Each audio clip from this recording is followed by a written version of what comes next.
Omahyanatimanasya Chananslaslakya Saksvanitam Yena Tasmai Shigurve Namah Chitchetayamanogistam Stapitam Yena Bhutale Svamrapakadamyam Dadati Svapalantikam Vandeham Shio Shiyuda Padakamam Shiram Vaishnavamsha Shirupam Jagajatam Sakanaraganatam Vitam Tam Sajivam Satvaitam Savdutam Parjana Saitam Krishna Chaitanya Devam Shri Radha Krishna Padam Sakalita Shivishakam Vitam Sha He Krishna Karuna Sindhu Dina Bandhu Chatpati Gopesha Goprakanta Radhakanta Namastate Tapta Kanchana Gauraki Radhi Vrindavanashri Vishvana Sutadevi Panamama Haripriye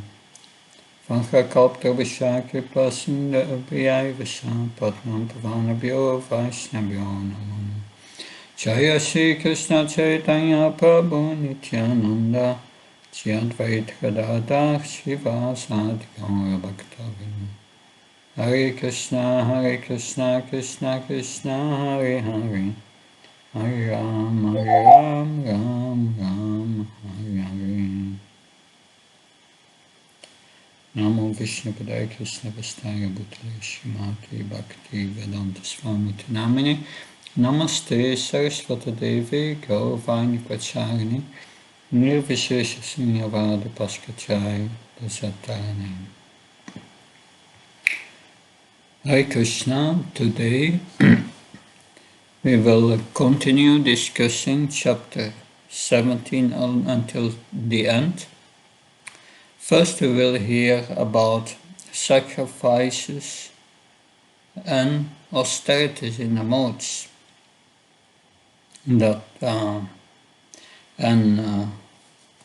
After that, we will hear about charity in the three modes. And the chapter concludes that all these activities, sacrifices, austerities, charity, they should be done with faith in the Supreme, Om Tat Sat. Otherwise, they are useless. That they are useless in this life and in the next. So that is a summary of what we will discuss in the first section of today's class. So we start with text 11. Text 11 is on the screen. Afalankang sibirchakyo viditistoya ichate yastavyam iviti mana samadaya sasatvika. Of sacrifices, the sacrifice performed according to the directions of scriptures as a matter of duty by those who desire no reward is of the nature of goodness. So usually people do sacrifices, jagyas, to get some benefit, some profit for themselves. But yes, it should be performed factually without such desire. It should be done as a matter of duty. That brings one to the mode of goodness. So one goes to the temple, Srila Prabhupada writes in the purport, just to offer respect to the deities. So it is the duty of every civilized man to obey to the injunctions of the scriptures and of respect to the Supreme Personality of Godhead. But of course, most people perform sacrifice for material profit And that's in the mode of passion, Krishna says. Api sandaya tu phalam dam bhaktam apiche fayat iyate paratashrasta tam chahyam vidirajasam.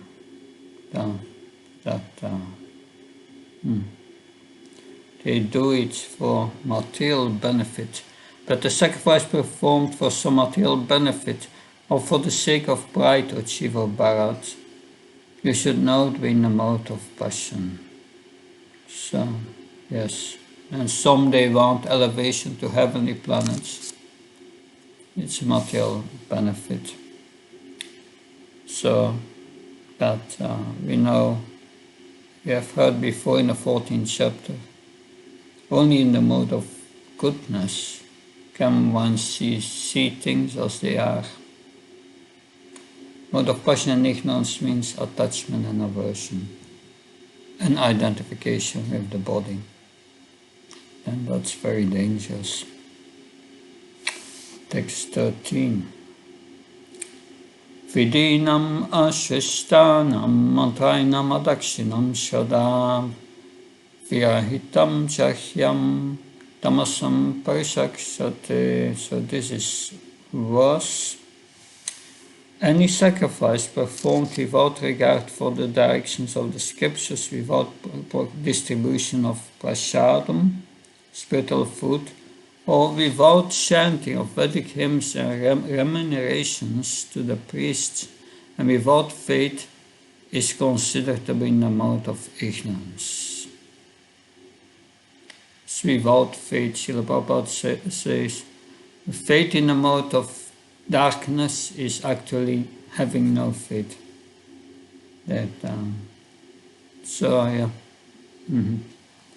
So that's performed in the mode of tamas, ignorance. And what does it produce? A demonic mentality, and it will not benefit human society, rather harm it. Good. This is about sacrifices, and now austerities. We will hear about austerity of the body, austerity of speech, austerity of the mind. That three kinds of austerities.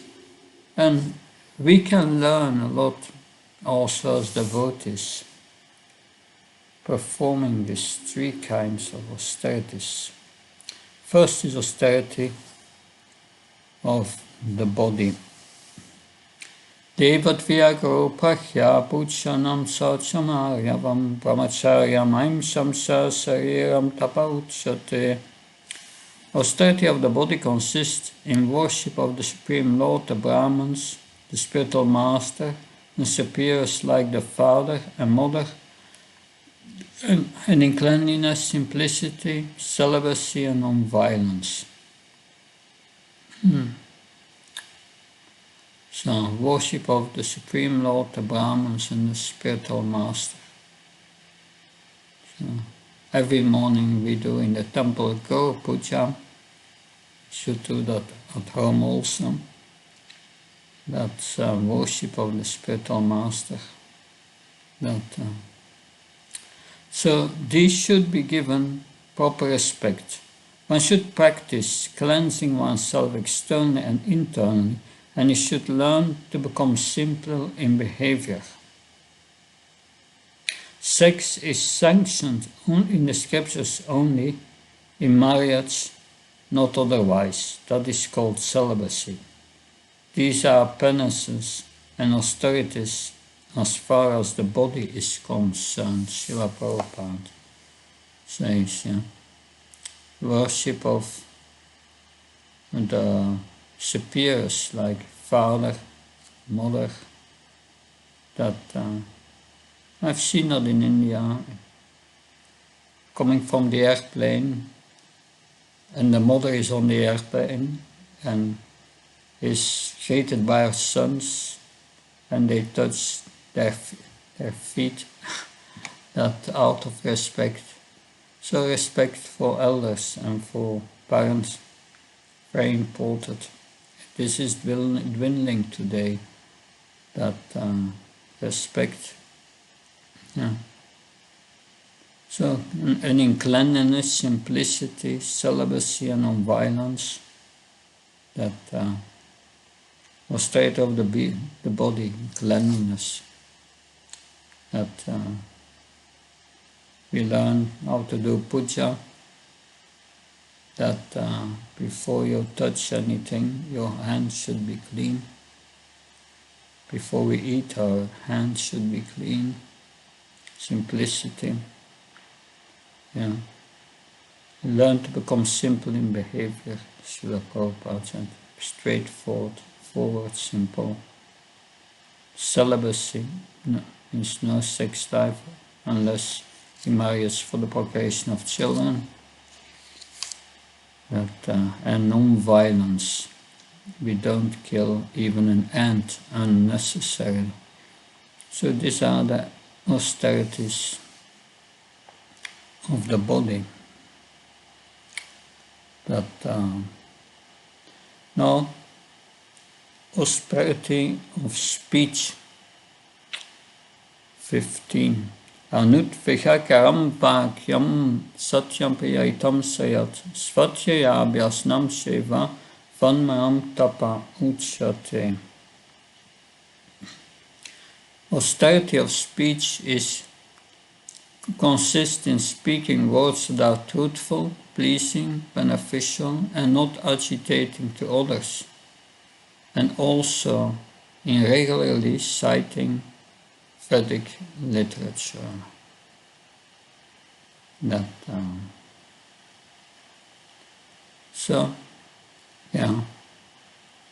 Like we find in the Bhagavatam, that when Vidura was visiting Dhritarashtra, he knew already that Krishna left the planet, but he did not tell it to the Pandavas. So it's not necessary to be the bearer of bad news to people. That if we hear something, what happened, some bad thing that happened, we don't have to inform everyone. They will get to know it somewhere or another soon. But we should not be the bearer of bad news. Speaking truthful, pleasing and beneficial.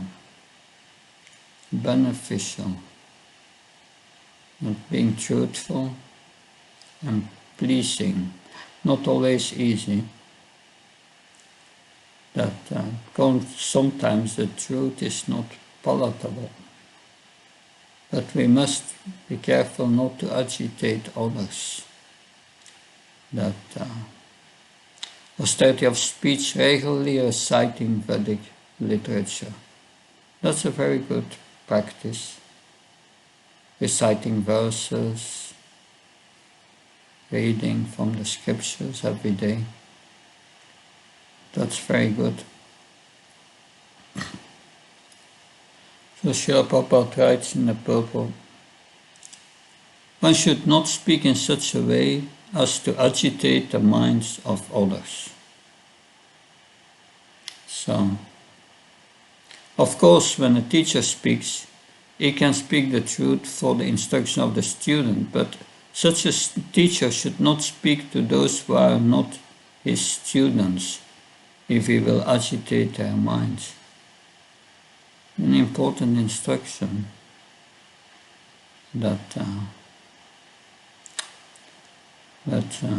about reciting the scriptures, Srila Prabhupada writes, one should at once quote from scriptural authority to back up what he is saying. So that's an important point. If you analyze Srila Prabhupada's lecture, you will find that he quotes 40 50 verses in each lecture. And sometimes he's paraphrasing verses without referring to them. So it should be backed up by authority. Yes, Mother Rukmini, please. Hare Krishna Maharaj. Maharaj, I want to ask that if someone asks for advice, then can we give I have four friends who ask me few things all the time. So if they ask, can I help them with the advice? Well, that depends on the situation. That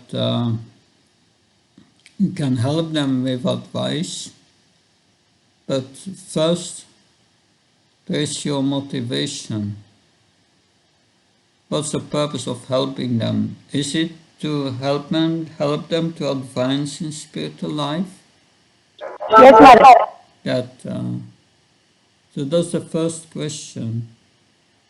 The second question is, are they students on a lower level, or are they friends? Friends Equal. Yeah. Yeah, we can speak as friends. That giving advice we can do if they are asking us for advice. Because otherwise it looks a bit strange between friends. Because Krishna also asked advice from Uddhav because he was his friend. Yeah. But then, of course, there's also the point that will it agitate their minds? You have to advise them in such a way that you do not agitate their minds. It requires an experience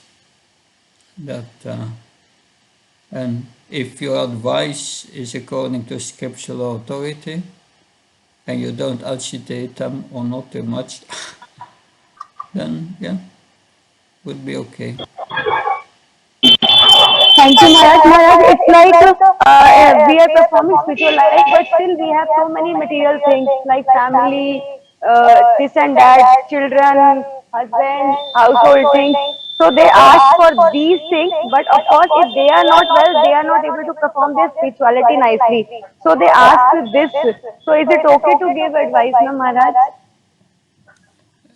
It's okay if your advice is done from the spiritual perspective. Yes, Maharaj. Yes. Then it's okay. Because you want them to advance spiritually. Yes, Maharaj. And you refer to the scriptures. Yeah, in the Bhagavatam we find so much advice from sages and from Krishna, also about family life and all these things. It's good if you are well versed, then that will be helpful in doing that. Maharaj, by doing so, their minds are relaxed and they can perform spirituality. A related question is that they follow or not. They don't follow all the time, but they ask always. These are the things. So I have heard in one lecture that we should not give advice if somebody not ask. Because that then you will go to hell, and if somebody asks you for advice and if they don't follow, they will go to hell. I heard in two weeks back, Hargesh Devi Shakti Mataji said this.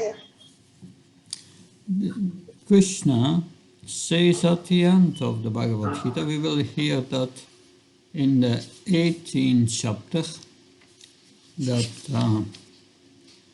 there he will say that this confidential knowledge may never be explained to those who are not austere or devoted or engaged in devotional service, nor to one who is envious of me. So you don't give advice to those who do not want to be instructed by you. That's going wrong. Yes, Maharaj, yes. We ask them even. Yeah, yeah. You have also the 10 offenses against the holy name. The ninth offense is to instruct people about the holy name and these persons are faithless. That's also an offense against the holy name. So never instruct those who do not be instructed, who do not want to be instructed by you, and give never advice to those who are senior to you. That's inappropriate. That we should always consider these points, because Krishna does not want us to do that. He says in Bhagavad Gita that that is something to be avoided. Is that okay? Yes, thank you so very much, Maharaj. Okay, let's now go to point 16, the austerities of the mind, and that's quite an important verse, I would say, also for us who want to advance in devotional service. Mana prasada samyatvam maunamatma vinisha bhava samsutiricyetat tapomanasam utsate. And satisfaction, simplicity, gravity, self-control and purification of one's existence are the austerities in the mind, of the mind. So these are a lot of points. Satisfaction, simplicity, gravity, self-control and purification of one's existence. So this is very important, these instructions, because we have the entire 6th chapter which explains us how to control the mind practically, how to fix the mind on Krishna. And here you have a lot of additional advice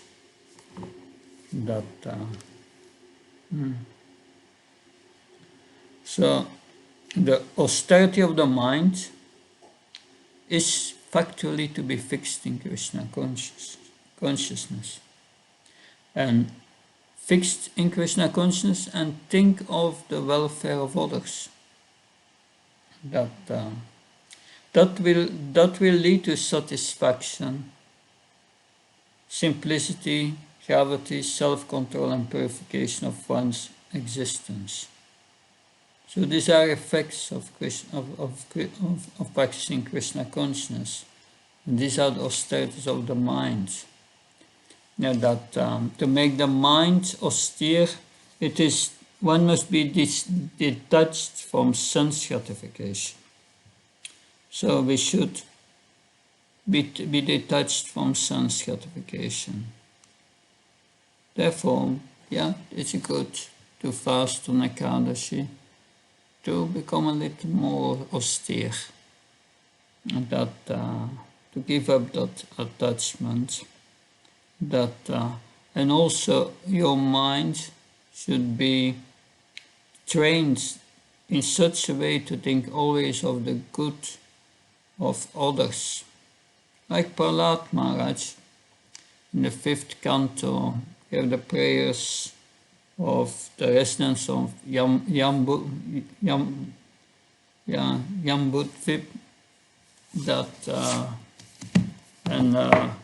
there that Prahlad Maharaj prays,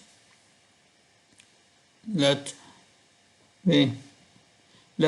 all people of the world become non-envious, and think of each other's welfare by engaging in the devotional service of the Supreme Lord. So Prahlad was always thinking of the welfare of all others. So So one should not deviate from Krishna consciousness and must always avoid sense gratification. So we have to eat and sleep and so on, but just what's needed to keep the body healthy and balanced, fit for devotional service. And austerity of the mind is purification of one's, is purify one's nature in Krishna conscious activities. So that means the mind must think of Krishna. We must hear about Krishna and absorb the mind in that hearing. That absorb the mind in Krishna, in thinking of Krishna, somewhere or another. So satisfaction of the mind.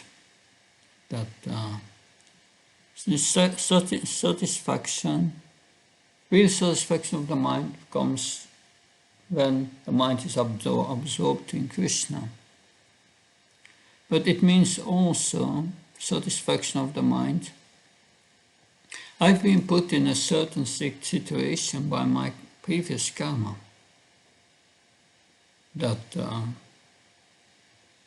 and get a certain amount of happiness and distress. That's predestined, and the devotee accepts that. Thank you, Krishna, for giving me this situation. I deserve it. It's the reaction of my previous life. It's really what I deserve. Thank you. And I'm happy with it. I'm happy with my situation. And from your situation, whatever it is, you serve Krishna. So don't endeavor for mundane things that are difficult to obtain. Don't let your mind surfing on the internet trying to search something for your sense gratification. Be satisfied with what you have. Don't over-endeavor for mundane things and accept your satisfaction. And accept your situation, and that will help with feeling satisfied with the position Krishna gives you. And of course, when the mind is engaged in Krishna consciousness, that's a higher taste. Then one can let this sense enjoyment go. And because the more we think of sense enjoyment, the more the mind becomes dissatisfied. Then Srila Prabhupada says then silence. He speaks about silence. Silence, he says, means that one is always thinking of self-realization. That the person in Krishna consciousness observes perfect silence in this sense. Thus, he knows that we act as the self, we act as a spirit soul, that's devotional service. And that gives satisfaction, because this is our spiritual nature. That's what we want, to love and be loved. And that's attained in perfection in our relationship with Krishna, serving Krishna with love. So control of the mind means detachment from sense enjoyment. That's control of the mind. And finally, one should be straightforward in his dealings and therefore purify his existence. Straightforward in his dealings, but that's not going separate with the previous verse. Not to agitate others if it's not necessary. So all these activities mentioned here that simplicity, satisfaction, simplicity, gravity, self-control, purification of one's existence, thus austerity in mental activities. That, and then the Srila Prabhupada speaks about austerity in goodness, passion, and ignorance. That, Krishna mentioned now. Austerity in goodness, passion, and ignorance. Before we have heard austerities of the mind, on austerity of speech, and austerity of the body. So text 17. Shadaya paraya taptam tapas tatrividam narai afalankangsi viryuktai sattvikam parisakshate. This threefold austerity performed with transcendental faith by a man not expecting material benefits, but engaged only for the sake of the Supreme, is called austerity in goodness. So that's the basis of our Krishna consciousness. We do everything for the pleasure of Krishna, nothing for ourselves.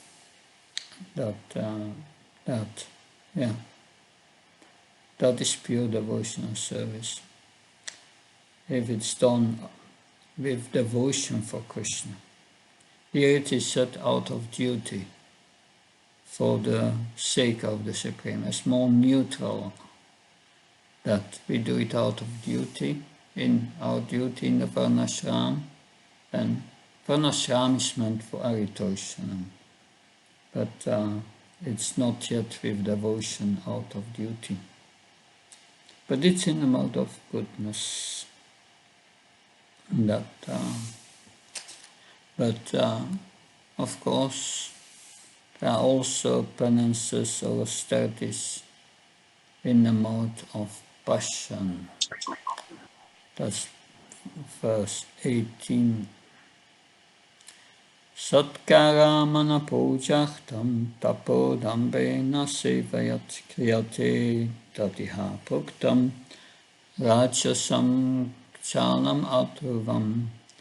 Penances performed out of pride for the sake of gaining respect, honor, and worship is said to be in a mode of passion. It is neither stable nor permanent. So Srila Prabhupada writes in the first line of the purport, sometimes penance and austerity are executed to attract people and receive honor, respect, and worship from others. That's the mode of passion, to get respect and honor. So I'm a good person, see how austere I am. But worse than that is austerity in ignorance. Muda gain atmano yat pidaya kriyate tapa pasyut sadhanachtam va tam tamasamudaritam. Penance performed out of foolishness, with self-torture, or to destroy or injure others, is said to be in the mode of ignorance. And Srila Prabhupada, of course, in the Prabhupada speaks about Hiranyakasipu, who was standing on his toes with his hands in the air, and while he was doing austerities, and he tortured his body and his senses. And what was the purpose? When Brahma came and said, what do you want? He said, I want to be immortal. That was his request.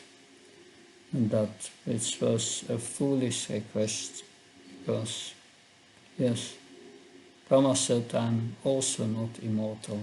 So how can I give you immortality? that only Krishna consciousness is capable to give us this perfection of getting back our eternal life. So, Gaurav Prabhu, you have raised your hand. Hare Krishna Maharaj, am I audible? Yes, I'm hearing you well. Okay. Maharaj, I was just asking about this austerity purpose perspective in the mode of ignorance. So here, Krishna is speaking about like if the austerity is performed with self-torture or destroy or injure others. Like, there is one is self-torture is one part. So in that respect, we find many stages also whose purpose of austerity is to get a supreme cause. It's not a, like a bad cause like Hiranyakashipu. But in that set of case also it seems like it was self-torture. Just like Dhruv Maharaj, the way he was doing austerity, it was in a way it was not good for his health. In one manner we can think about it, like he was not taking water, not taking. So his purpose was good. Purpose was to get Krishna. So is the austerity in the mode of ignorance is only defined by the purpose or also by the way it is getting executed? But and only by the way of, what did you say? Way or by the way it is getting executed. Okay, yeah. That here it says, yeah, self-torture or to destroy or injure others. That so that's the mode of ignorance. So these are two different motives: self-torture or destroy or injure others. That yeah, Dhruva Maharaj. Like I give you an example here of an inappropriate austerity. That there are those for political political reasons. They decide to stop eating, and they are not eating for weeks up until they come to the verge of leaving their bodies, just for political reasons to get some purpose done. That so that is in the mode of ignorance. They are torturing themselves, and there is a material purpose. Dhruva Maharaj, he wanted a kingdom greater than Lord Brahma. He had a big material desire. And he did these austerities. But that was on advice of his mother initially. That his mother Shruniti said, yes, you feel you feel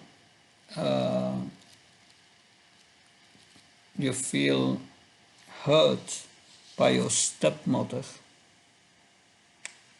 but nothing we can do about it. The only one who can who can help you is the Supreme Lord. And Dhruva Maharaj asked, where is this Supreme Lord? And his mother Suniti said, there are great sages in the forest who are doing austerities to please the Supreme Person. And they come in contact with the Lord. And therefore, Dhruva went to do these austerities to please the Lord. So that was his purpose. That, and then, of course, he met Narada Muni, who tricked him And he said, yeah, you do your austerities, but you make a deity of the Supreme Lord, you meditate on it and chant Hare Krishna. So he was doing a yogic meditation. So the yogis also, they are very austere. But their purpose is to please the Lord in this form of the super soul, or in his form of Brahman. So that are spiritual purposes, and that is different from the purposes here. Self-torture or trying to injure others. You have these tantrics, these voodoos, who by their voodoo practice, they try to harm others. These are some of the tantric practices, and that's in the mode of ignorance also. Yes, like you said, the motive, if it's not to please the Lord, that means, and it's not out of duty, then it's either in passion or in ignorance. So wrong motives are in passion or in ignorance. But the motives in ignorance, Krishna says, are two kinds: self-torture and destroy, and trying to destroy or injure others. That all the others, with any other motive, which is to get a benefit, that's in a mode of passion. Is that okay, Gaurav? Yeah. Okay. Thank you. So, we will continue now, and we will hear about charity in the modes. Charity in the modes, and Lord Krishna will describe their different results again in 3 verses. So, text 20. We go back to our screen. Datavyam iti yaddanam diyatenu pakarine desakale sapatrecha taddanam satvikam smitam. Charity given out of duty without expectation of return at a proper time and place to a worthy person is considered to be in the mode of goodness. So, different elements, without expectation of return, proper time and place, to a worthy person. You will hear before, in passion there will be an expectation of return.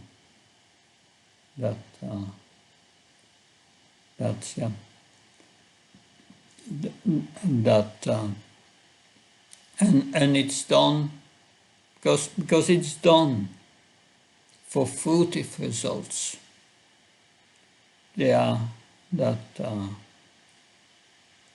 So that is passion, and ignorance. They are giving charity, but they really don't want to give it. It's in the grudging mood. But here, charity given out of duty.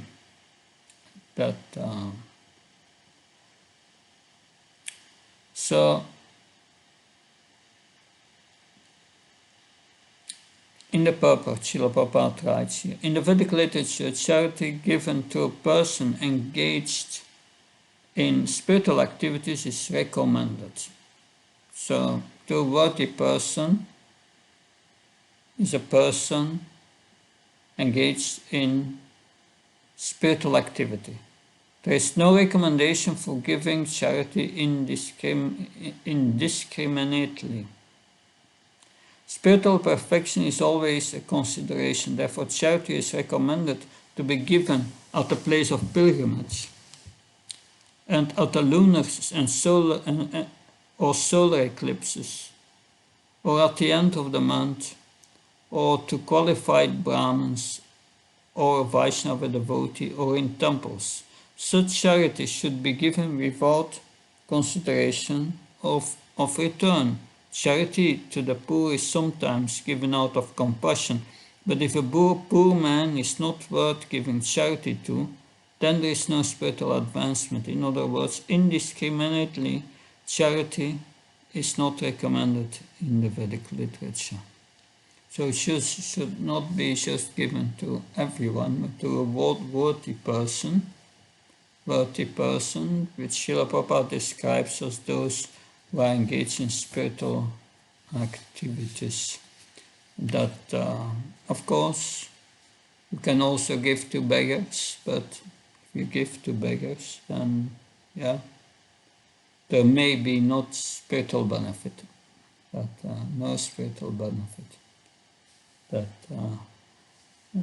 of course, we don't know who the beggar is. That text 21. Yattu pratyupakarahtam phalamudishya vapuna yate sa pariklistam tadanam rachanam smitam. So this is charity in the mode of passion. But charity performed with the expectation of some return, or with a desire for fruitive results, or in the judging mode, it is said to be charity in the mode of passion. So that can be done in different ways. That it's said in the scriptures. If one gives charity to a worthy Brahmin, one gets a return of 1,000 times of something in the next life. So some do that with that idea. That is mentioned in the purport. Charity is sometimes performed for elevation of the heavenly planets. That's, yeah. Of course, we in the 10th canto of the Bhagavatam, you have the story of King Nrija, who became a lizard, but in his previous life he was a king and he was famous for his charity. But he made one error. Once he gave one cow to a Brahmin, but then the cow came again into the herd, and he gave it a second time to another Brahmin, but then the previous owner came and said, "Oh, this was my cow, and you gave it to someone else," and there was a whole thing. And finally, both Brahmins felt offended. And so by that he became a lizard in his next life. That's interesting. But then, because he became a lizard, because he came before Yamaraj, and Yamaraj said, you have a lot of pious actions, you will go to the heavenly planets for long, very long, but you did that one thing. Do you want to have your bad activities first, and then after that your good activities? And said yes, so I became first a lizard. Srila Prabhupada writes in the purport there, yeah, that was not good. He should have asked for his good activities first, and then he could have chanted, then he could have become a devotee, and then all by his devotional practice, then everything would be destroyed. Anyway, but we see that charity is sometimes a risky business for those who want to go to the heavenly planets. So it is said, charity is sometimes performed for elevation to heavenly planets, and sometimes with great trouble and with repentance afterwards. Why I've spent this money in this way? That's in a grudging mood. That's also in the mode of passion, yeah. I was wrong before. That's also in the mode of passion. Charity is always sometimes given under some obligation, at the request of a superior. So this kind of charity is in the mode of passion. That Srila Prabhupada concludes that there are many charitable foundations which offer their gifts to institutions where sense gratification goes on. Such charities are not recommended in the Vedic scripture. Only charity in the mode of goodness is recommended. So that's in the mode of goodness. 23. That's so as long, yeah. So people in passion, in other words, give charity with a wrong attitude. That's the main point. And now charity in the mode of ignorance. Adeshikali adanam apratebhya sadhyate asatkitam avahyatam tattamasamudaritam. And charity performed at an impure place and at an improper time to unworthy persons or without proper attention and respect is said to be in the mode of ignorance. Yeah, improper place, unworthy persons, and to get respect and attention. That's just the opposite of the mode of goodness. That contributions for indulgence in intoxication and gambling are not encouraged here. That sort of contribution is in the mode of ignorance. Such charity is not beneficial. That's 22.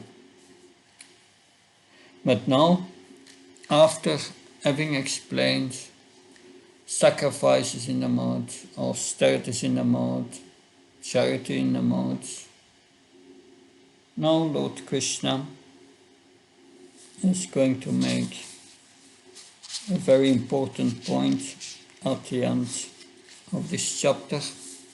Yes, Mother Rukmini. Yes, Mother, can we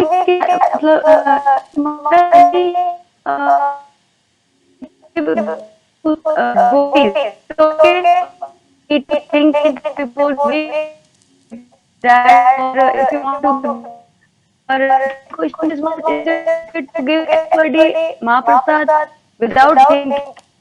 Two things, gifts, Mahaprasad, devotees. Well, we couldn't hear you.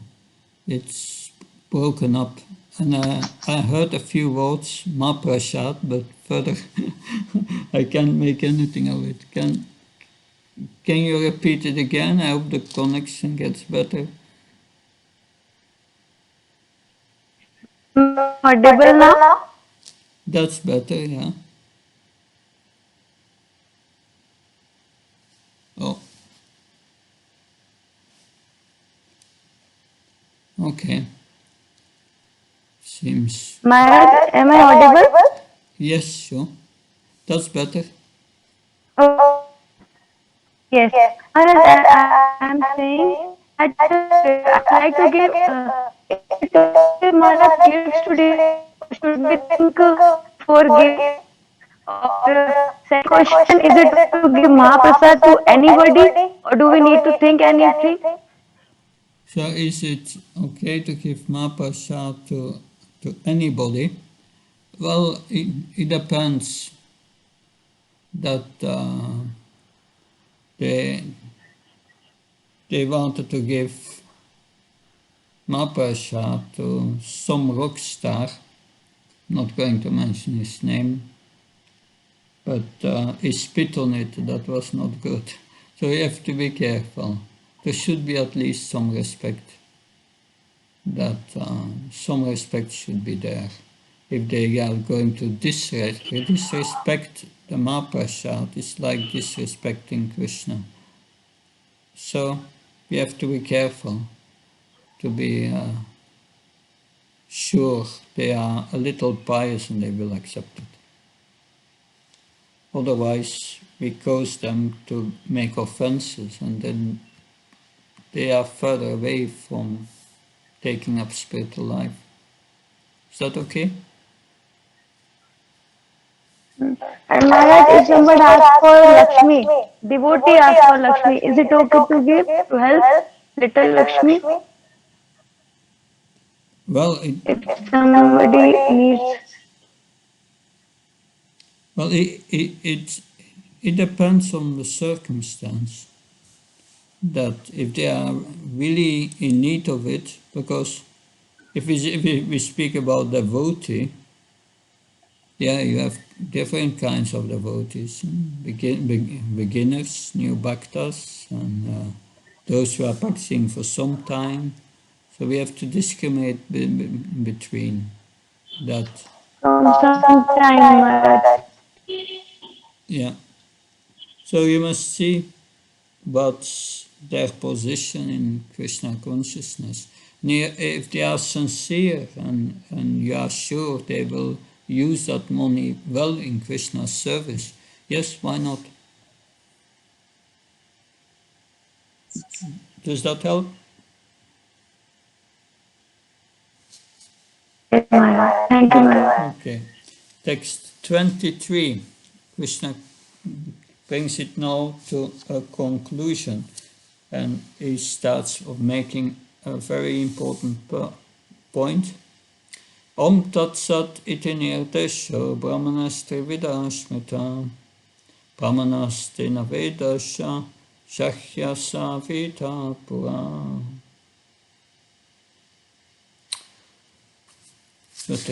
From the beginning of creation, these three words, Om Tat Sat, were used to indicate the supreme absolute truth. These three symbolic representations were used by the Brahmins while chanting the hymns of the Vedas and during the sacrifices for the satisfaction of the Supreme. So, as long as these sacrifice, austerity, and charity, when they are performed in the modes of nature, then they are materially contaminated. So these words Om Tat Sat in the Vedic hymns indicate that one must act, one's act must satisfy the Supreme Lord to qualify as spiritual. So when someone chants Om Tat Sat along with the performance of sacrifice, charity and austerity, it removes the discrepancies or the errors in these activities, and it ensures that the consciousness of all participants is elevated. So we have heard before penance, sacrifice, charity. They were divided into three categories. But when they are aimed to please the Supreme Lord, Om Tat Sat, then because they are aimed to please the Eternal, they become a means for spiritual elevation. So Om Tat Sat indicates the absolute truth, the Supreme Personality of Godhead. So one who acts without following the regulation of the scriptures will not attain the absolute truth. He will get a temporary result, and that result ends at the end of life. So the conclusion is that performance of sacrifice, austerity, penance must be done in the mode of goodness. So Bhagavad Gita recommends all work should be done for Om Tat Svat Sat, pleasing to Supreme Lord. When one performs sacrifice, sacrifice, austerity, and charity, with these three words, he acts in Krishna consciousness. So Krishna consciousness, Srila Prabhupada concludes, is a scientific execution of transcendental activities which enables one to return home, back to Godhead.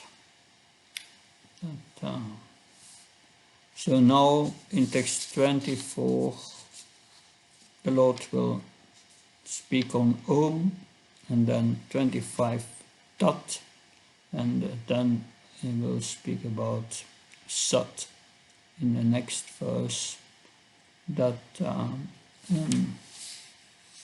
Then the conclusion will be there that everything not done for Om Tat Sat is useless in this life and the next. So first about Om. Om is an address of the Supreme Lord, an impersonal address. Therefore, the impersonalists, they are chanting Om mostly.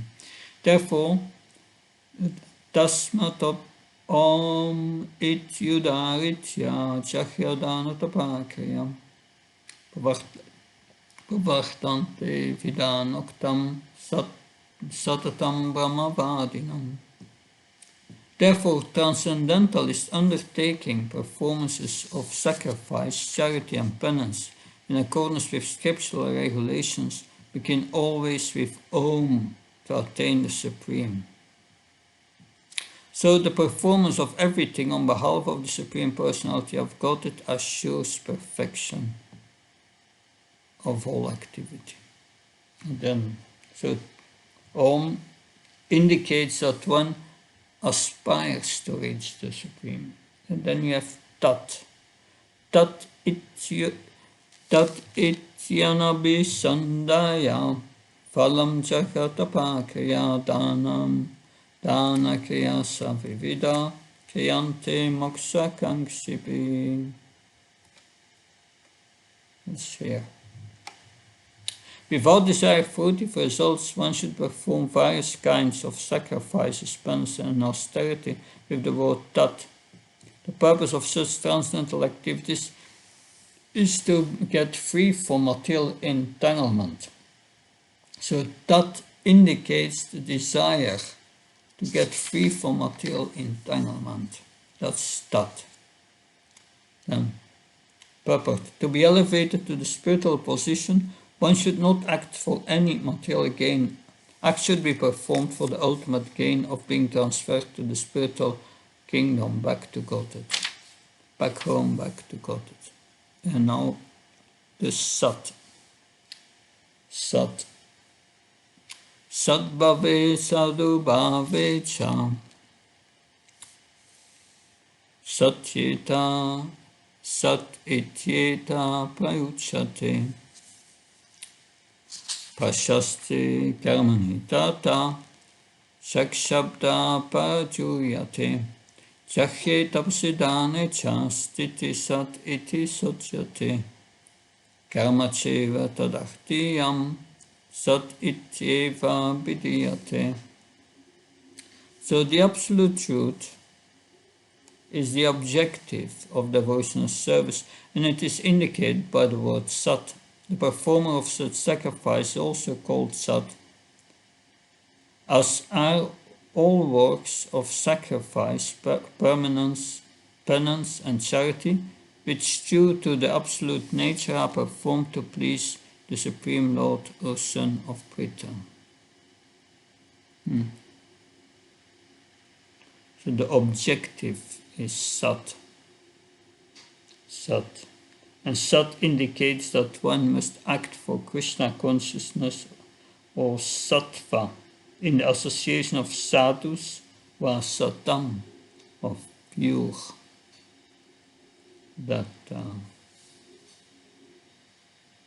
So acting in Krishna consciousness is called sattva here.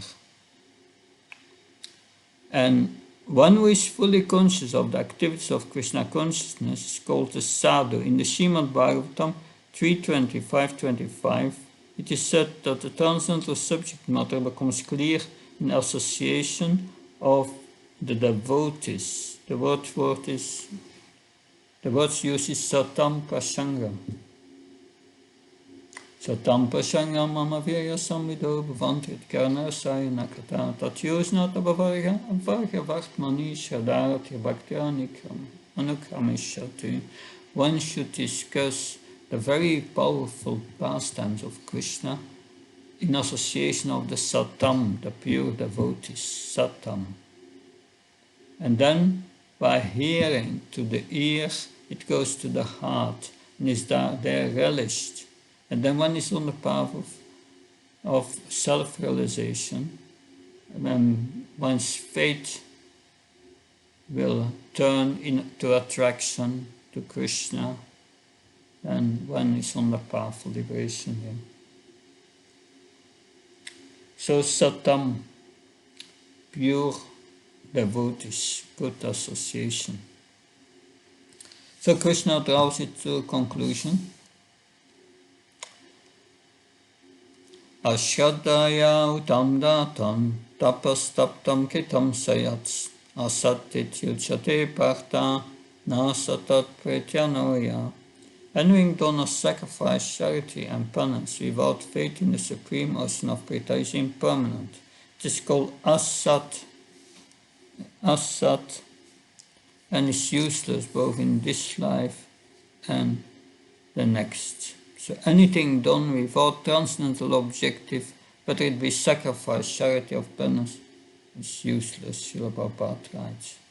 In the pursuit of all Vedic instructions, the ultimate goal is understanding Krishna. No one can obtain success without following this principle. If one, by the association of pure devotees, takes directly to Krishna consciousness, that's the best way. And that is recommended in this chapter. To achieve success in this way, one must find the proper spiritual master and receive training under his directions. Then one can achieve faith in the Supreme, and when that faith matures, in course of time, it's called love of God. This love of God is the ultimate goal of all living entities. One should therefore take to Krishna consciousness directly. So everything done which is not to please the Supreme Lord is impermanent and useless. It should be at least a transcendental objective. But in the purport at the end, Srila Prabhupada says, yes, do not take the gradual process, take the direct path of Krishna consciousness and take the guidance of a spiritual master. That's the direct path. And then one can achieve love of God.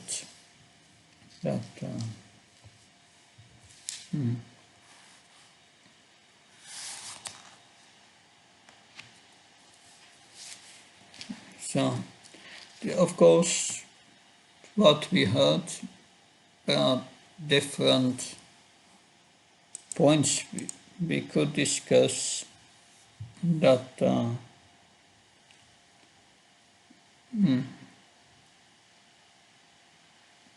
so if we are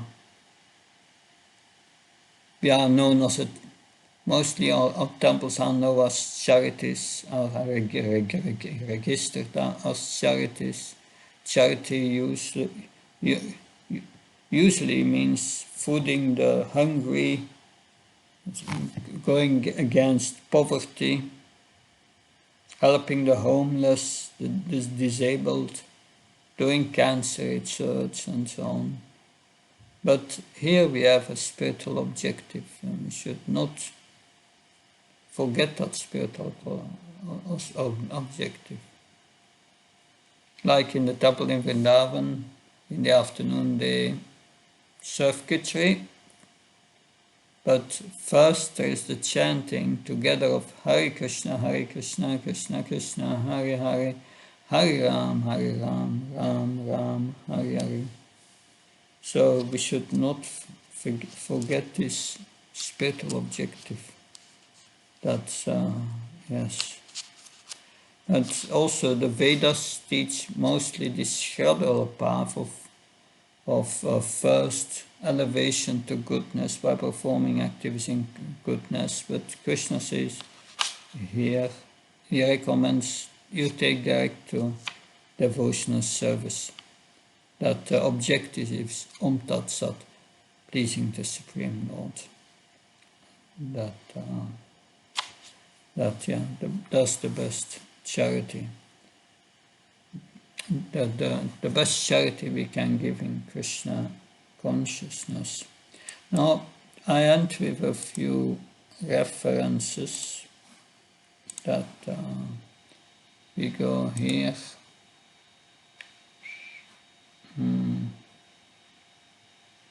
Contents. Bhagavad Gita.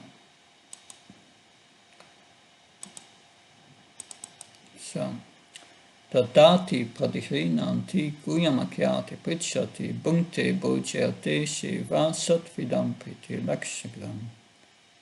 Offering gifts in charity and accepting charitable gifts. Revealing one's mind in confidence, inquiring confidentially, accepting prasad and offering prasad are the 6 symptoms of love shared by one devotee to another. So that's all charity. But it's important that this is done between devotees, but even between devotees, we cannot do that without discrimination. Because in the next verse, Srila Prabhupada writes, in order to that's the first line of the purport, in order to intelligently apply the 6-fold loving reciprocations mentioned in the previous verse, one must select proper persons with careful discrimination. That Srila Rupa Goswami therefore advises that we should meet with the Vaishnavas in an appropriate way according to their particular status. In this verse, it tells us how to deal with 3 types of devotees: Karnishtadikar, the beginner, the Madhyamadikar, who is halfway, and the Uttamadikar, who has reached perfection.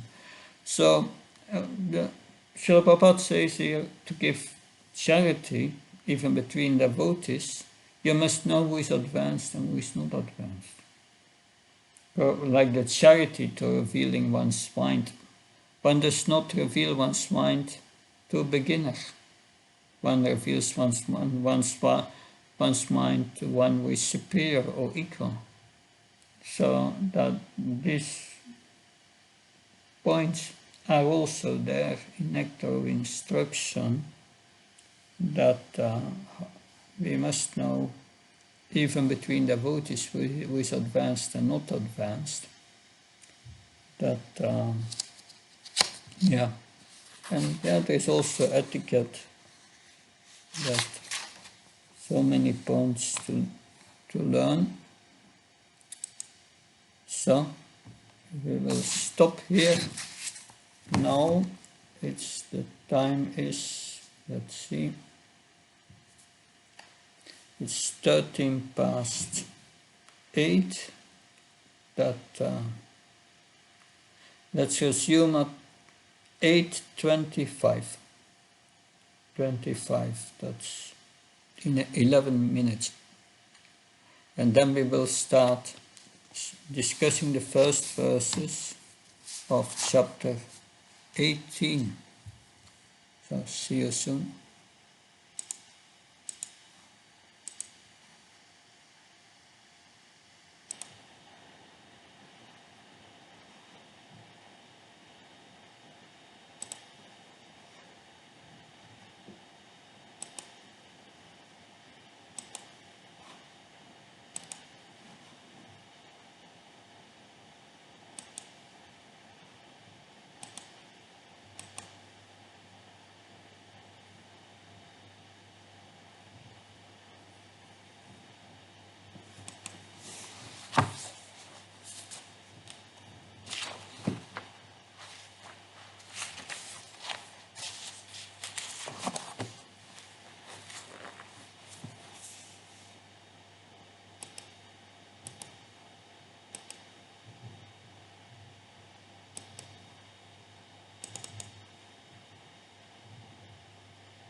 Hare Krishna.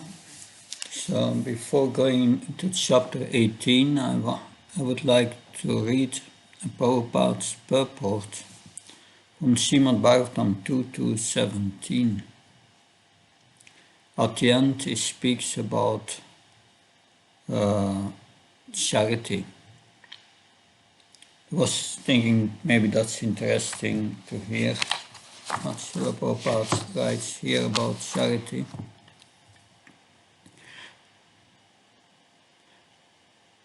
So I think we can resume the recording maybe. But,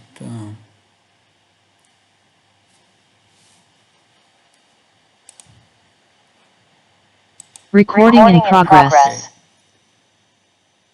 So the materialistic way of pious activities like charity is recommended in the Smriti Shastras,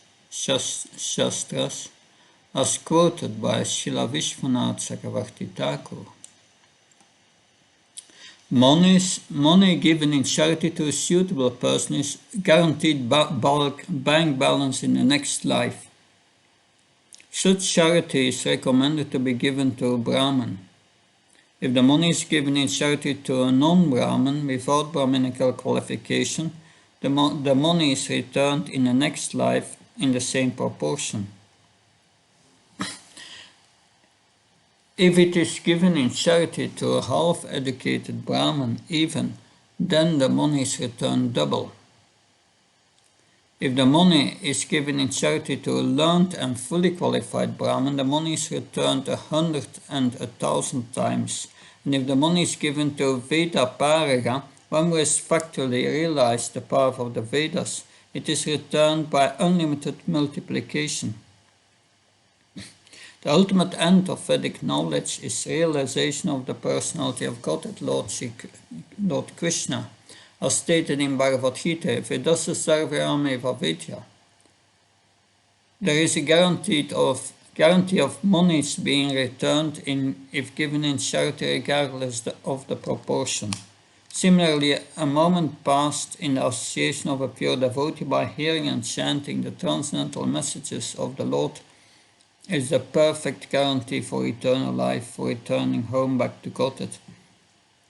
Madama Gatva Punarjanma Navidyate. In other words, a devotee of the Lord is guaranteed eternal life. A devotee's old age and disease in the present life is but an impetus to such guaranteed eternal life. So that's about charity. Now we will start with chapter 18.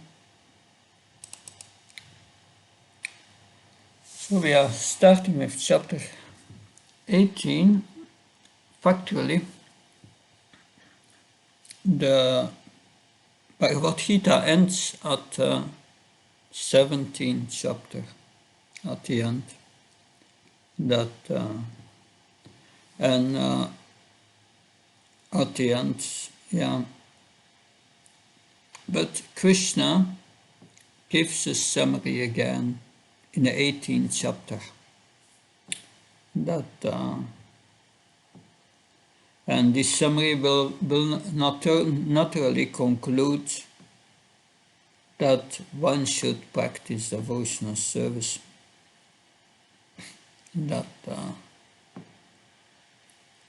So in the second chapter already we have heard, in the first six chapters of the Gita were mainly about Karma Yoga, and all these chapters are summarized now in the first 12 verses of chapter 18, which we will discuss now.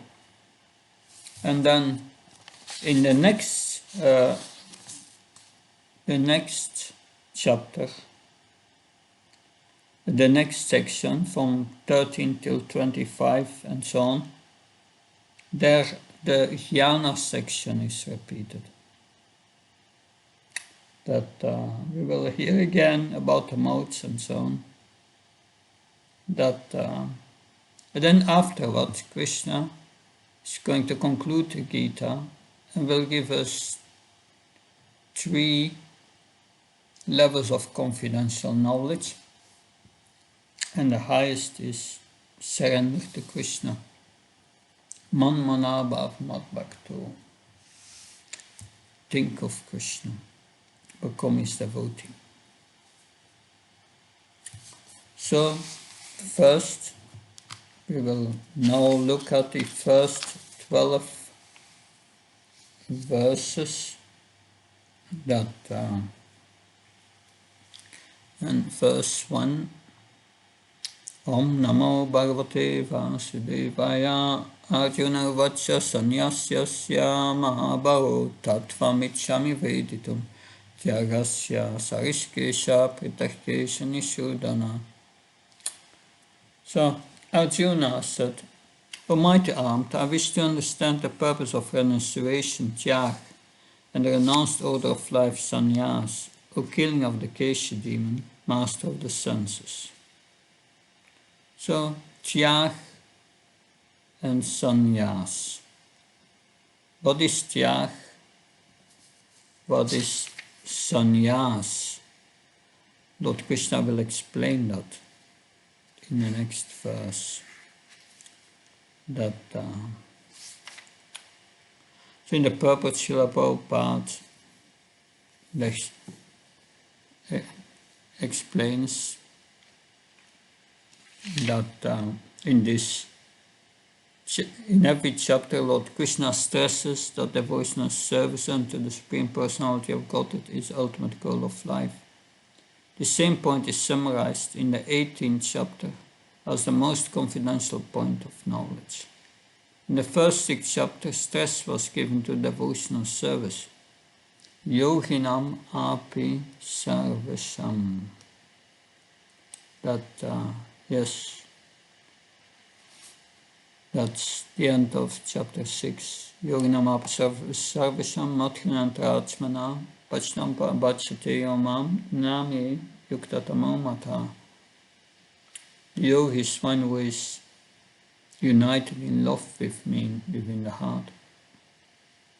That's the highest yogi. So that's devotional service. And then Bhaktaram Charatapasam Sarvalokam Suradam Sarvutyam Katramam something Richyati. Krishna says, I'm the beneficiary of all sacrifices and proprietor of all planets, and one, in the front of all living entities. One who knows this attains peace. So it's concluded at the end of every chapter. And also we heard at the end of the 17th chapter, Om Tat Sat, the same conclusion. It should be done to please the Supreme Lord. So, and Srila Prabhupada writes in the Prabhupada about the Brahma Sutra or the Vedanta Sutra,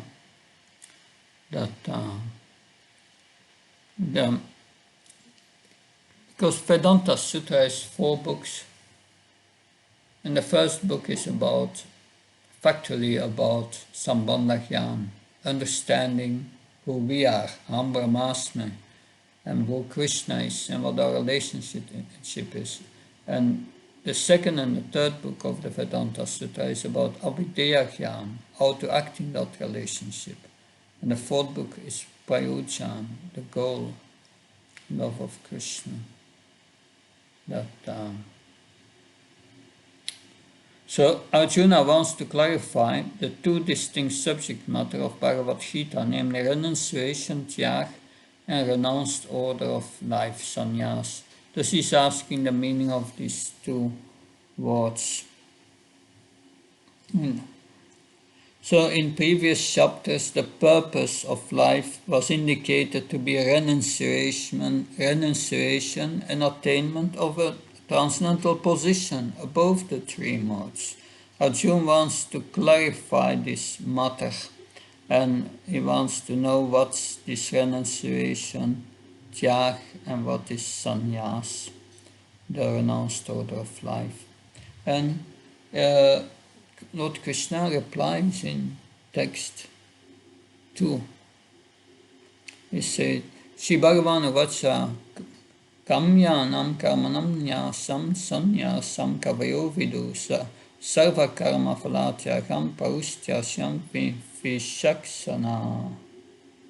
The Supreme Personality of Godhead said, the giving up of activities that are based on material desire is what great learned men know, called the renounced order of life, and giving up the results of activities is what wise men call renunciation or tyag. So you have sannyas, giving up activities based on material desires. That's one thing. But tyag means giving up the fruits of action. It's a different thing. Because we should not renounce what leads to spiritual advancement. Everything belongs to Krishna and can be used in his service.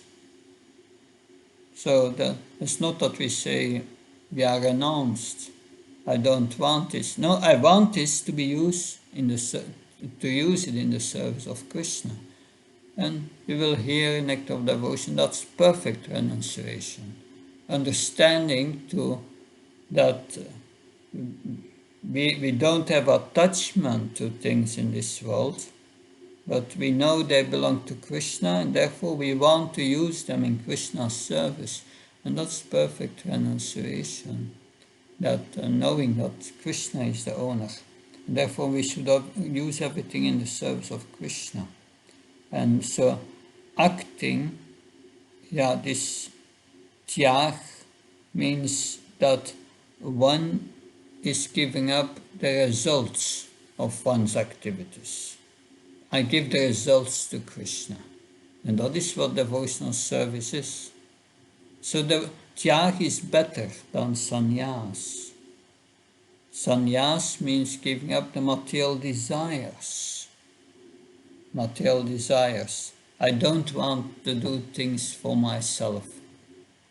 But just giving up things is not spiritual life, just renunciation. Real renunciation, real sannyas means performing this tyag, that one uses things in the service of Krishna. Srila Prabhupada speaks about that also in the purport. The performance of activities for results have to be given up. That is what Bhagavad Gita says. But activities leading to advanced spiritual knowledge are not to be given up. So sacrifices prompted by desire should be stopped. But sacrifices for the purification of one's heart, for advancement in spiritual science, should not be given up. So there should be discrimination. So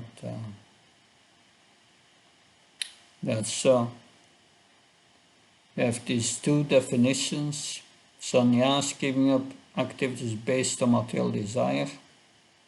So we want to get rid of our desire. So unless the heart is pure from these material desires, one cannot take sannyas.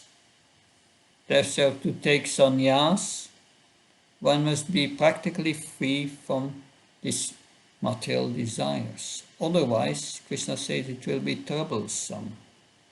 But tyag is better. To perform tyag, the heart must not be pure yet. Tyag means giving up the results of one activities and giving it to Krishna. And by performing this tyag, you also become purified. But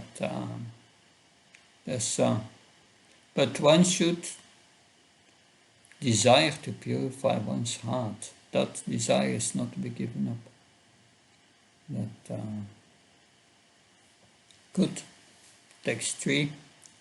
Jayam dosavatityeke karma prauramanishina Shakhyadanartapa karma nachaham iti chapare.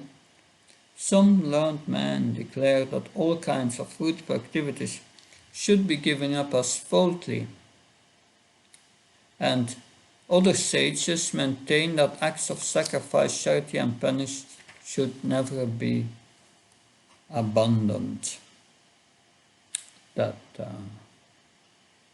yes, sacrifices, austerity, charity should never be given up if they can elevate us in Krishna consciousness. Text 4. Yeah.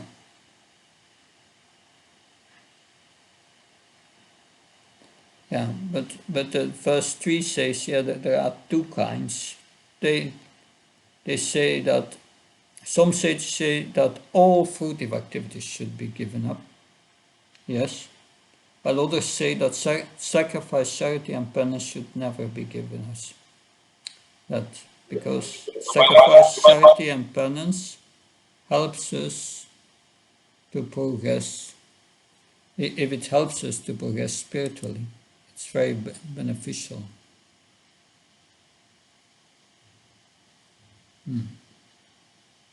So, we see further. Gaurav, Prabhu, yes?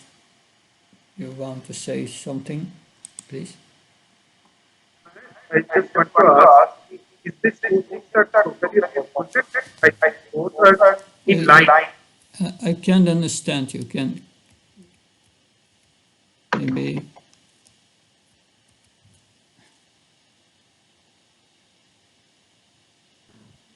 Yes, is it audible now, Maharaj? That's better. Yeah, so Maharaj, I was asking, these two things seems to be in line. Like some are telling to give up the fruitive activities, and others are telling us sacrifice, charity, and penance. Like these two things are not in a opposite. That I can't understand why these two things are opposite. Okay, that's. So some men declare all kinds of fruitive activities should be given up as faulty. So that's not opposite. Fruitive activities based on material desires that and that should be given up. That's true. That's one part that can bring you to liberation, but not to self-realization. And that giving up will not purify your heart. To give it up, you have to purify your heart, otherwise you are a pretender, Krishna says. And yet other sages say that sacrifice, charity and penance should never be abandoned. So there are different opinions among the sages, but they are both correct. But the sacrifice, charity, and penance, if they help us to make spiritual advancement, then they are very good. So sacrifice or austerity, we learned. Austerity means giving up sense gratification. So if we give up sense gratification, means we are giving up fruitive activities. That's good. And that's the way to purify the heart if we do it for Krishna. So it should never be given up.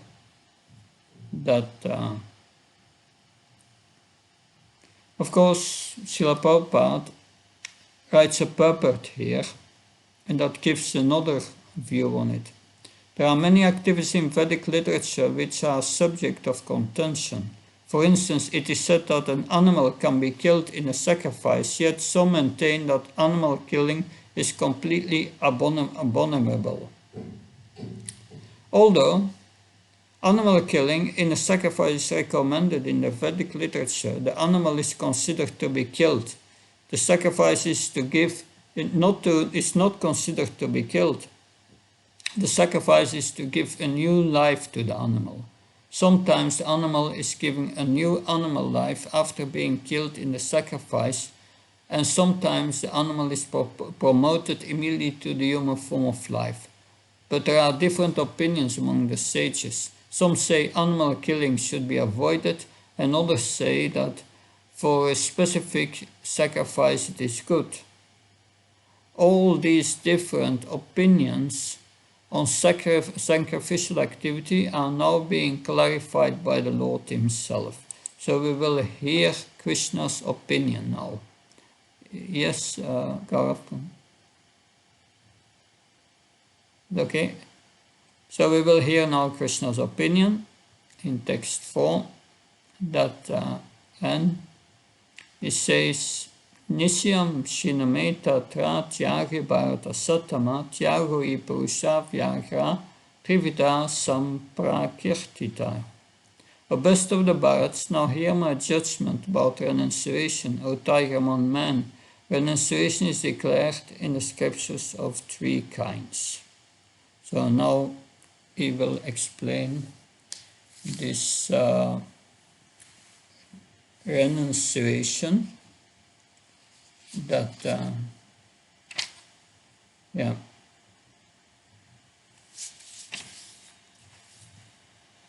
this is text 4.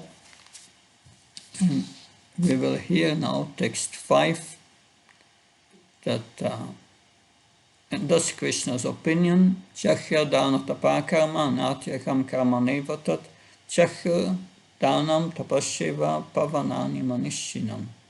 Acts of sacrifice, charity and penance are not to be given up. They must be performed. Indeed, sacrifice, charity and penance purify even the great souls.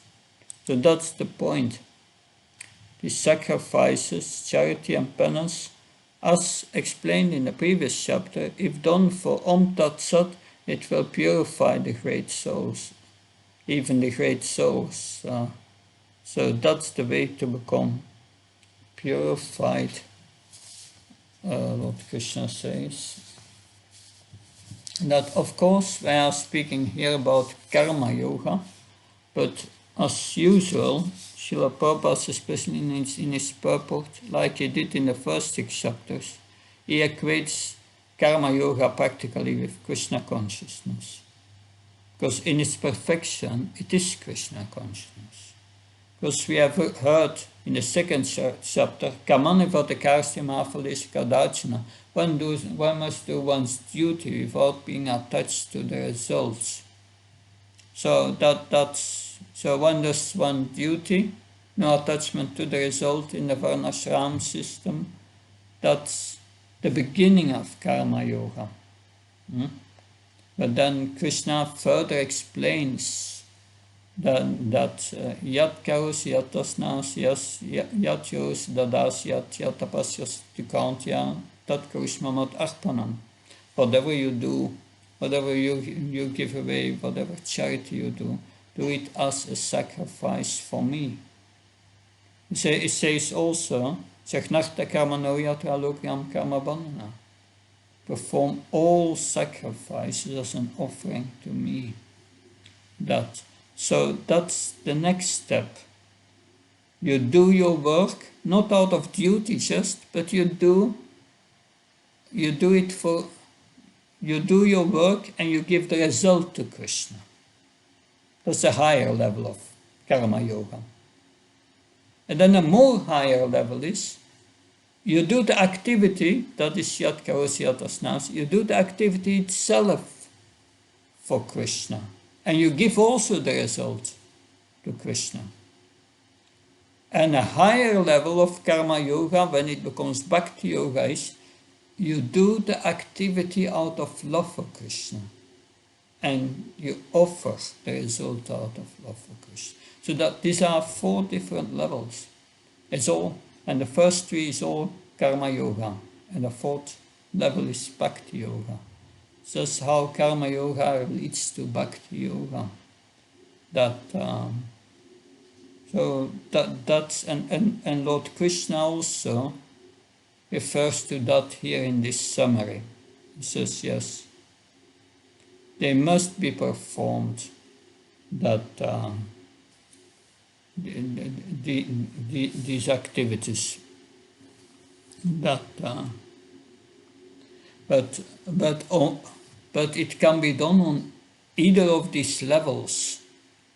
And even on the lowest level, if you just do it out of duty, it will purify you. So, because many of these impersonalists, they don't accept Krishna as a supreme. So they accept Brahman, that they are Brahman, and they do it out of duty. And that's also purifying them. It will not bring them to the perfection, but will help to purify them. And put a step further. And Krishna wants also to encourage them. That's also this. Krishna speaks in Bhagavad Gita to different levels of transcendentalists, and each of them he wants to encourage them. So that is what we are hearing here. And then, yeah. So Krishna gives here his opinion. That's interesting. That Krishna gives this opinion. It should not be given up, this sacrifice, charity and penance, even by renounced persons, he says, should not be given up. Of course, Krishna's opinion is the absolute truth. Text 6. Mother meaning. Why particular, why particular talking about the great souls? Any example that how sacrifice and penance help great souls? Great souls. Yeah, great souls are described in the Bhagavad Gita. Mahatmanam tumam parta devim prakati ashrita. These are great souls, Mahatmas, who are taking shelter of the Supreme Lord. And these Mahatmas, they perform Satatam Kirtayantamam Yatantasha Pita Vrataha. They always, with great determination, chant the glories of the Supreme Lord. But then Krishna in 9.15 spoke about others who are engaged in sacrifice by the cultivation of knowledge worship the Supreme Lord as the one without a second, and as diverse in many, and in the universal form. In the purpose, Srila Prabhupada said, these are not exactly Mahatmas. They are not yet on the position of Mahatma, but they worship Krishna in a different way, and they are also great souls. So for such great souls, they will also become purified. Does that help? Thank you. Yes. Okay. That's 6. And then we go to 7. Niyatasya tu sanyasa karmano no papachyate moatasya pritchagas tamasa parikirtita. Prescribed duties should never be renounced. If one gives up his prescribed duties because of illusion, such renunciation is said to be in the mode of ignorance. So one must follow the prescribed duties in the varnashram here, that not give them up. Krishna spoke about that never give up your prescribed duties, and do your own duty, not the duty of others. act according to your own psychophysical nature, not try to imitate others, because that's dangerous, Krishna said. So that was text 7, yeah. And Srila Prabhupada explains this also in the purport. Work for material satisfaction must be given up, but activities which promote one to spiritual activities, like cooking for the Supreme, offering the food to the Lord, and then accepting the food, are recommended. It is said that the person in the renounced order of light should not cook for himself, but cooking for oneself is prohibited, but cooking for the Supreme Lord is not prohibited. Similarly, a sannyasi may perform a marriage ceremony to help his disciple in the advancement of Krishna consciousness. If one renounces such activities, it is understood that he is acting in a mode of darkness, because in the rigid Vedic culture, this was not accepted. A sannyasi would perform a marriage ceremony. But how do we justify such activities? But President Srila Prabhupada said that, well, he did what was needed. His disciples had to be married, and he did the needful for the mission, for Srila Prabhupada's, for Lord Chaitanya's mission. What was best? That's Yukta Vairagya, real renunciation. Text 8. Dukam ityevayat karma kaya klesha vayat jayat sakritva rachasam tyagam naiva tyagam phalam labet. Anyone who gives up prescribed duties as troublesome out of fear of bodily discomfort is said to have renounced in the mode of passion. Such action never leads to the elevation of renunciation. So purport: one who is in Krishna consciousness should not give up earning money out of fear that he is performing fruitive activities. If by working one can engage his money in Krishna consciousness, or if by rising early in the morning one can advance his transcendental Krishna consciousness, one should not desist out of fear or because such activities are considered troublesome. That's in the mode of passion. Then you have the mode of ignorance. Mode of action never leads to renunciation. Let's see. Karma nityedayat karma niyatam kriyate kriyataryana sangantyat faflam chevanat satyaga satviko mata. Arjun, one who performs his prescribed duties only because it ought to be done, and renounces all material association and all attachment to food, his renunciation is in the mode of goodness. So the mode of goodness. Prescribed duties must be performed with this mentality. One should act without attachment for the result. It should be dissociated from the modes of work. Of course, one acts without attachment to the result, but better is acting with attachment for Krishna. Do it for Krishna. So a man working in Krishna consciousness in a factory does not associate himself with the work of the factory, nor with the workers of the factory. He simply works for Krishna. And when he gives up the result for Krishna, he's acting transcendentally. So we go to work, and internally we work for Krishna.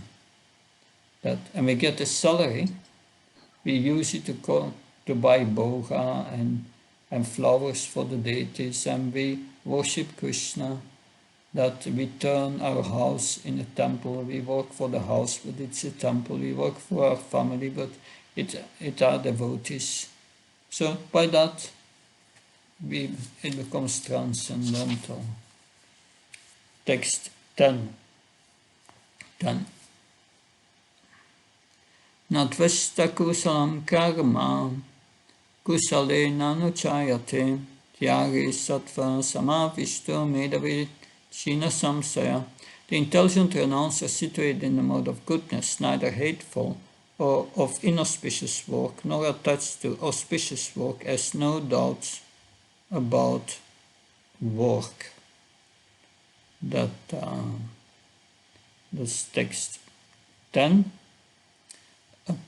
First line of the purport: a person in Krishna consciousness or in the mode of goodness does not hate anyone or anything which troubles his body. That's a high level.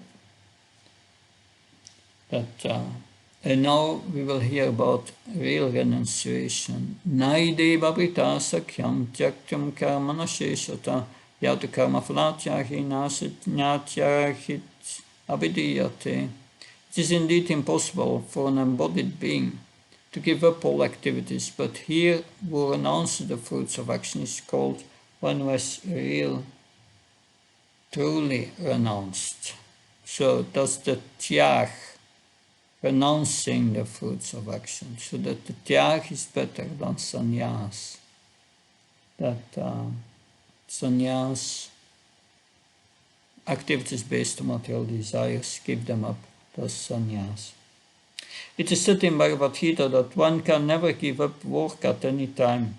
Therefore, he who works for Krishna does not enjoy the fruitive results, who offers everything to Krishna and is a real renouncer. So that we will hear also in Nectar of Devotion, Anyabilasa Sunyam Jnana Kamata Navdam Anukulena Krishna Nushilnam Bhakti Uttama. So one who acts for the pleasure of Krishna without any ulterior motive, understanding that everything belongs to Krishna and is therefore to be offered to him. That's real renunciation. That gives the fruits to Krishna. Text 12, the last verse. Anishtam ishtam ishvam cha trividam karmana phalam paravat atyahinam pretya natu sannyasinam kvachit. For one who is not renounced the threefold fruits of action, the desirable, undesirable, and mixed, accrue after death. But for those who are in the renounced order of life, they have no such result to suffer or enjoy. So a person acting in Krishna, acting in knowledge of his relationship with Krishna is always liberated.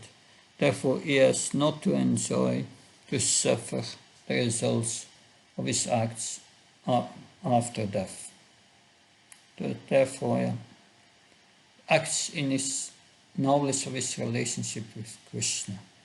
That is Krishna consciousness. We live in a relationship with Krishna, even in this world. And unless we do that, we give the results to Krishna, we get reactions. So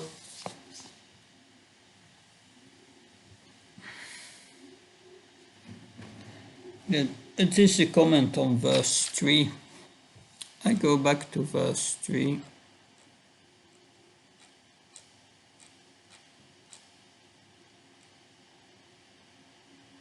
Some learned men declared all kinds of fruitive activities should be given up as faulty, and other sages maintained the acts of sacrifice, charity, and penance, that they should never be abundant. There's a comment on that verse by Srila Vishwanath Chakravarti Thakur. Srila Vishwanath Chakravarti Thakur explains that those who say that fruitive activities should be given up are the followers of the Sankhya philosophy, the Jnanis. In the second part, the karma mimamsa position is given. Because sacrifice, charity and penance are prescribed in the Vedas. They should not be considered unfolding. So in the first part, those who say that the sages will say that all kinds of fruitive activities should be given up, that these are the jnanis. They study Vedanta and want to understand the difference between matter and spirit, and they want to renounce everything in this world and give it up and come to just absorbed in Brahman. So that's the first part. These are the jnanis, the followers of Sankaracharya. And the second part are the karma mimamsas. The karma mimamsas, they say there is only karma in this world. You cannot be liberated. Eternally we stay in karma. And therefore you must perform pious activities so that in next life you get a better position, go to heaven or whatever. But you can only do that when you perform sacrifice, charity and penance. So they say yes, that should not be given up. How else are we going to go to heaven? So there are different kind of sages with different philosophies, but neither of them is concerned with devotional service.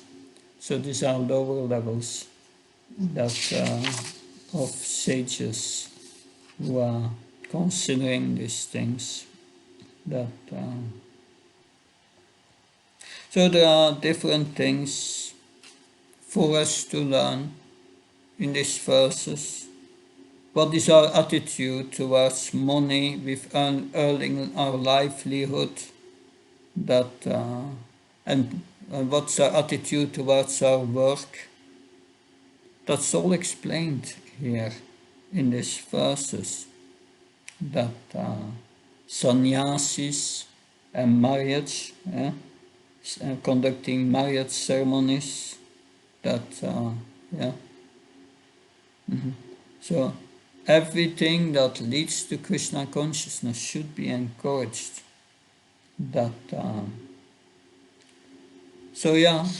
Like this verse number 3 here, the different opinions in the scriptures and how to understand these different opinions in scripture. It's important to understand them correctly. And then, the conclusion was text 10. Well, in text 10 we heard, the intelligent renouncer situated in mode of goodness, neither hateful or auspicious work, nor attached to of inauspicious work, not attached to auspicious work, has no doubts about work. So we should not be bewildered by this auspicious and inauspicious work. We do everything for Krishna. We should have no doubts about work. Follow Krishna's instructions, and there will be no reactions. So that was the summary of the Jnana section, of the Karma section, and tomorrow we will hear Jnana Yoga again, the summary. Mother Rukmini, your hand is still up. You have another question? No much. Okay. Maharaj, I have a question. Yes, please. Prabhupada is not telling the first six chapters as karma, yoga. He is telling them as devotional service, and the next 6 verses, 6 chapters, as pure devotional service. So we can So means why like karma yoga he is telling us devotional cycle. Yeah, that we learned in the first 6 chapters of the Gita. They are generally about karma yoga, but Srila Prabhupada equates it with bhakti yoga. He encourages us to practice it on the highest level. On the highest level, karma yoga becomes bhakti yoga, as I have explained. The lowest level, we act out of duty. The next level, we give the result to Krishna. The next level, we do our work for Krishna and we give the result to Krishna. On the next level, we are doing our work with devotion and offer the result with devotion to Krishna. Then it becomes devotional service and is bhakti. That's how karma yoga leads to bhakti. You have devotional service. Devotional is the internal and the service is external. In the beginning, we do only the external, and the eternal is not yet there. But it helps us to purify, and gradually the internal will come. And finally, we will do the work for Krishna and do it finally with love for Krishna, as the heart becomes purified. Because without a purified heart, you cannot give your love to Krishna, because there is no love in the heart. There is only contamination in the heart. Therefore, these gradations are there. But Srila Prabhupada says, practice immediately on the highest level under the guidance of a spiritual master and follow his instructions. And by that way we get the mercy of Krishna. And Krishna will accept your service even if it's without love.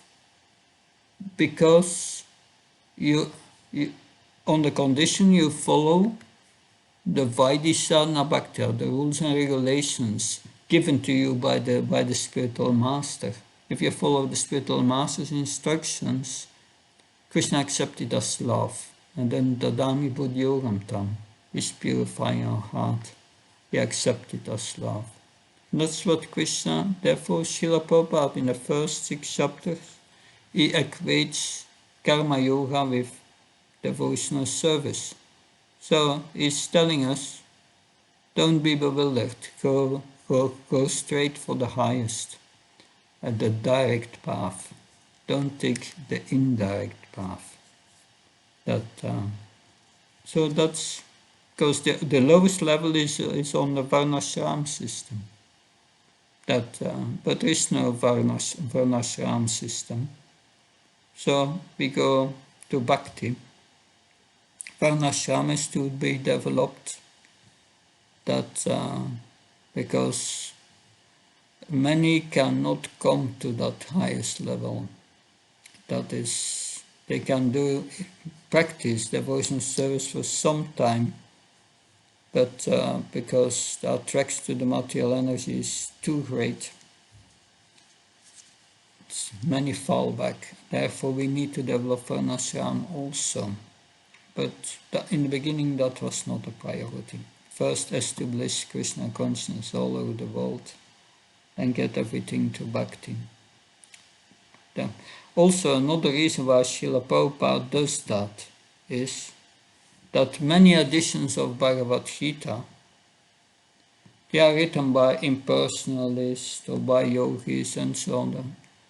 And their purpose is not straightforward. They misinterpret Bhagavad Gita. And they have established that this system of karma yoga, that without referring it to bhakti. And that's not good, because karma yoga is meant as one of the staircases to bring one to bhakti. But they don't make the connection. So Srila Prabhupada makes the connection. So everything he writes is 100% correct.